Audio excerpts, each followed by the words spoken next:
En la sesión de hoy vamos a hablar del tratamiento de la información en la ordenación del territorio. Para llevar a cabo esta sesión durante 1 hora y media tenéis que contar con 3 documentos. Un primer documento es la presentación que vamos a utilizar a lo largo de la 1 hora y media. Es una presentación que se llama OT, que está en PDF. También tenéis que tener 2 hojas Excel, una de ellas se llama natural y otra antrópica. Comenzamos hablando de los hitos fundamentales que vamos a tener a lo largo de esta charla. En un primer momento vamos a hablar sobre el tratamiento de la información. Posteriormente se va a desarrollar el concepto de base de datos y sus principales características. A continuación vamos a hablar de la base estadística necesaria para sacar el máximo rendimiento de la información. Y por último vamos a realizar 2 ejercicios. Un primer ejercicio que vamos a utilizar variables antrópicas de vuestra localidad, de vuestra ciudad, y también vamos a realizar un ejercicio con variables naturales, variables del medio del sistema natural, como es el caso de la temperatura y la precipitación, entre otros. El principal objetivo que tenemos es, cuando preparamos esta charla, era transmitir la importancia que tiene la información, los datos, el registro continuo, la apertura de los datos y la necesidad de trabajar con ellos y sacar el máximo rendimiento. La información organizada nos permite controlar, optimizar, administrar, examinar, investigar, planificar, pero sobre todo tomar decisiones.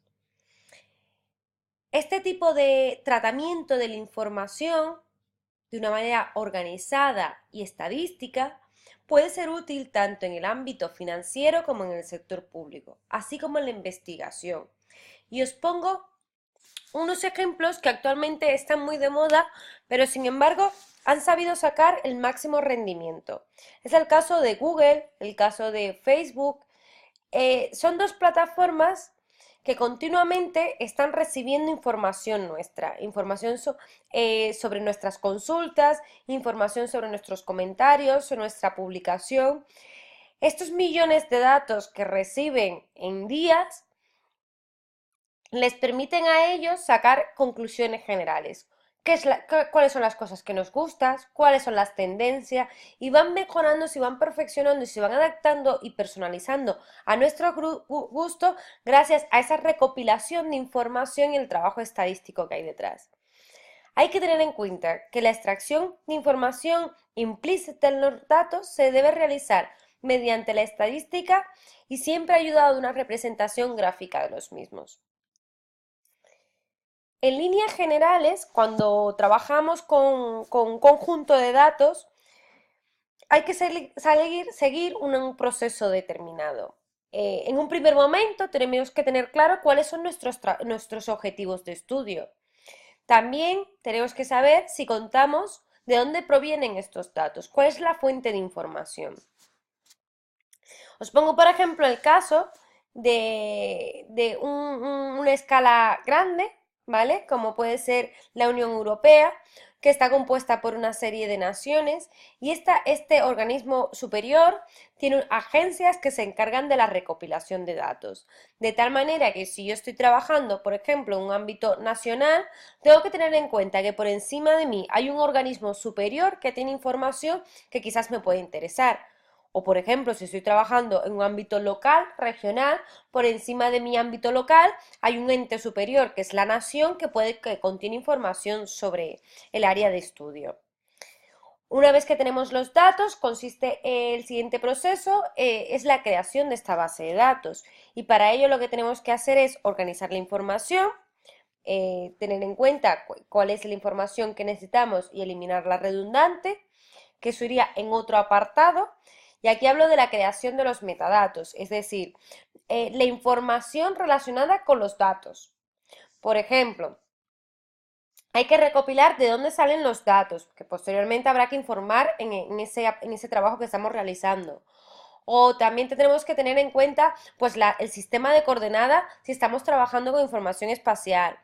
O las unidades de medida, en el caso, por ejemplo, de la temperatura si son grados Celsius, en el caso de las precipitaciones si son milímetros, en el caso de la presión si son milibares, etcétera. También tenemos que tener en cuenta si nuestros datos han sufrido algún control de calidad o algún tratamiento previo o si nosotros tenemos que realizar algún control sobre ellos. Los datos tienen que provenir, su variabilidad, y debe de surgir de la propia naturaleza de los datos y no del error humano en la digitalización, por ejemplo, o en un error en la toma, en la medida del instrumento que esté realizando esos registros. Una vez que tenemos esto, seleccionamos aquella información que nos interesa con los fines de nuestro estudio y posteriormente hacemos una transformación de los datos por si nos interesa trabajar, por ejemplo, con formato raster o con formato matriz organizado en array, en conjunto de matrices, etcétera. Posteriormente determinamos el modelo y para ello lo que tenemos que hacer es aplicar un análisis estadístico. Ese análisis estadístico puede ir desde un modelo de regresión, pasando por una clasificación, un clúster, unos indicadores, un árbol de decisión, entre otros. Y por último, realizamos la visualización que puede ser mediante gráficos como mediante mapas. Siempre que se pueda realizar la validación de nuestros datos. Voy a entrar brevemente a mencionar qué son las bases de datos, cuáles son sus principales características, qué software tenemos, pero lo que es la realización, la creación de una base de datos, pues lleva mucho más que 1 hora y media, que es el tiempo introductorio que tenemos, ¿vale? Las bases de datos son un conjunto de datos organizados y relacionados entre sí, que su fin es ser explotados por sistemas de información. Desde el punto de vista informático, se trata de sistemas que se encargan de almacenar esos datos en disco, pero que a su vez nos permite acceder a ellos y que tiene un conjunto de software de programas que nos permiten manipularlo y sacar el máximo rendimiento. Las bases de datos están compuestas por varias tablas y estas tablas están compuestas por filas y columnas. Y así dicho, parece que son simples filas y columnas. ¿Cuál es la diferencia? Pues estas características que están aquí. Hay una serie de hitos que deben cumplir nuestras tablas para que se formen parte de esas bases de datos. Primero, las tablas tienen que tener un identificador único, es decir, un identificador que nos permita enlazar diferentes tablas. Además, es necesario que la información sea independiente y tengan independencia lógica y física de los datos, es decir, cada tabla tiene que tener una interpretación por sí misma. Es necesario evitar la redundancia y vamos a ver cómo en el caso de Excel que vamos a utilizar es una mala praxis de esto. Sí. ¿Por qué? Porque vais a ver cómo, por ejemplo, en el caso de una variable que tenemos, que es una variable temporal, que está a lo largo del tiempo, pues repetimos la información de coordenadas, ¿vale? En cada uno de los años. Esto no es óptimo en la creación de las bases de datos, sin embargo, para la hora de trabajar con Excel es muy útil porque nos permite trabajar en caja, es decir, nos permite que cada columna tenga la misma longitud y podamos trabajar con la información y transformarla según nuestros intereses. Otra característica que debe cumplir las bases de datos es el acceso concurrente por múltiples de usuarios. ¿Y esto cómo se consigue? Mediante un servidor. Es decir, el ideal es que los datos estén localizados en un servidor que puede estar tanto en la nube, en internet, como puede ser en un ente físico, como es un ordenador, una entidad física, perdón, en donde nosotros depositamos los datos y varios agentes, actores pueden acceder a estos datos. Algunos de ellos podrán simplemente extraer, otros también podrán extraer y manipular los datos. La idea es realizar cualquier tipo de consulta sobre ellos y sobre todo que tengan el respaldo, el apoyo técnico de estas bases de datos y la recuperación de las mismas.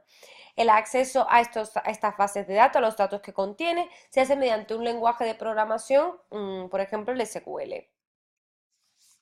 Y aquí os pongo ejemplos de bases de datos. Por ejemplo, Postgre es un software muy potente que nos permite pues la creación de bases de datos.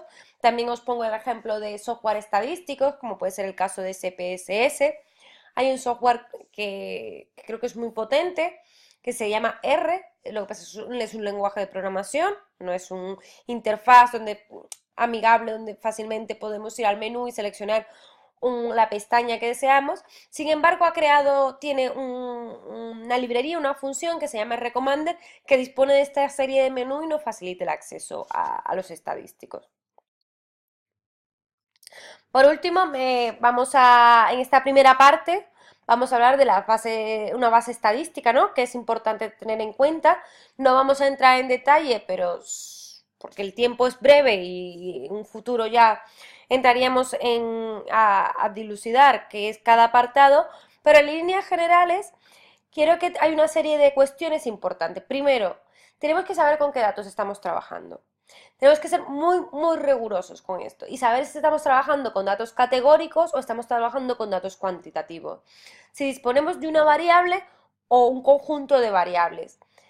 La estadística, así simplificada, se divide en dos. Tenemos por una parte la estadística descriptiva y por otra parte la estadística inferencial. La estadística descriptiva, como apartados importantes, podemos resumirlo en indicadores de centralidad, como puede ser la media, la mediana, la moda, indicadores de dispersión, que nos dice cuánto se alejan nuestros valores de esa media, como puede ser la desviación, la varianza. Tenemos indicadores de posición e indicadores de forma, ¿vale? Además, hay otra serie de cuestiones cuando ya trabajamos más de una variable, como es en el caso de bivariante, donde también tenemos los coeficientes de correlación, dependiendo un poco de la distribución de nuestros datos, podemos utilizar un coeficiente u otro. Y aquí entramos en la estadística inferencial, cuando a partir de una muestra hacemos una inferencia, una estimación de una población mucho más amplia. El primer requisito y más importante es que tengamos en cuenta el tipo de distribución de nuestros datos. Estamos trabajando con datos normales, con datos Poisson, con qué tipo de distribución tienen nuestros datos. Normalmente lo que se hace es descartar si nuestros datos son normales o no mediante una serie de estadísticos y si no lo son, intentar transformarlo. El objetivo es aplicar una serie de pruebas estadísticas sobre nuestros datos que nos den información. Aquí os pongo, por ejemplo, la comparación entre poblaciones. Cuando nuestro objetivo es comparar cómo se comporta una variable, como puede ser la temperatura, en dos poblaciones, como puede ser dos localidades, o ver cómo se comporta un determinado producto, como puede ser la venta de una camiseta de una determinada marca en dos ciudades distintas, pues a ver qué tipo de marca se vende más en una u otra. Y también tenemos los modelos, cuando nos interesa conocer la variabilidad de una variable en función de otras, por ejemplo, ¿no? Y bueno, hay una serie de supuestos, que es necesario tener en cuenta, hay que tener también, saber lo que es el contraste de hipótesis, el nivel de significación, el umbral, bueno, ya entraremos en un futuro en detalle. Como os comenté, hay una serie de ejercicios, de apartados a realizar, que vamos a hacerlo juntos, ya lo habéis visto con vuestra guía, pero bueno, vamos a irlo reproduciendo poco a poco juntos y si os van surgiendo dudas, vamos a irlas aclarando.